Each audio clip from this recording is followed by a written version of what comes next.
friends, ani Zeme ko kina na mai video card chi be phung ka tai da ke Zeme ke mena chi ko do mo chi mok do bom le le su do chi ma nga po video le pa kai le po solution cat la mi le ka sang ba ani go photo ja rame ani go documents to ka nang rame ani internet ka nyom tak te step ra me bi za po de ja solution po lam jai nang do to ya kai le po je ke na ani right lang me ani smartphone ja bam ranong le smartphone bam ro ja ani email ani go email ja bam nango email bam ro ja na ani go phone ge application apps capture drive ka che ba apps drive ja bam ranongo apps che bam ro ja na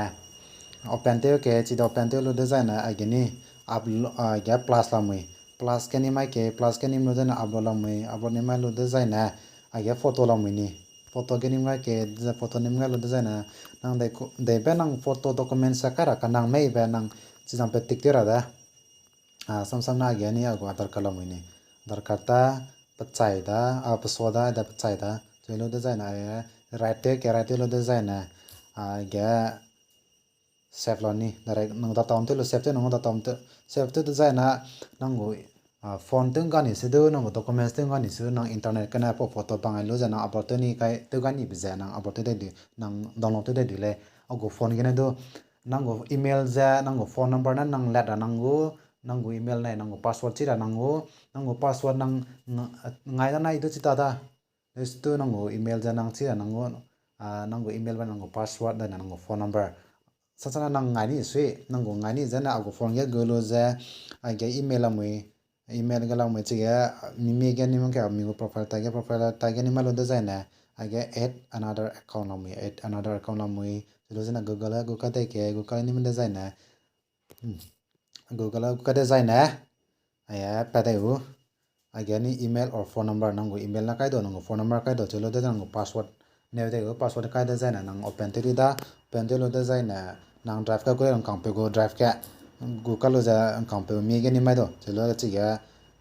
nang go email age pa tu da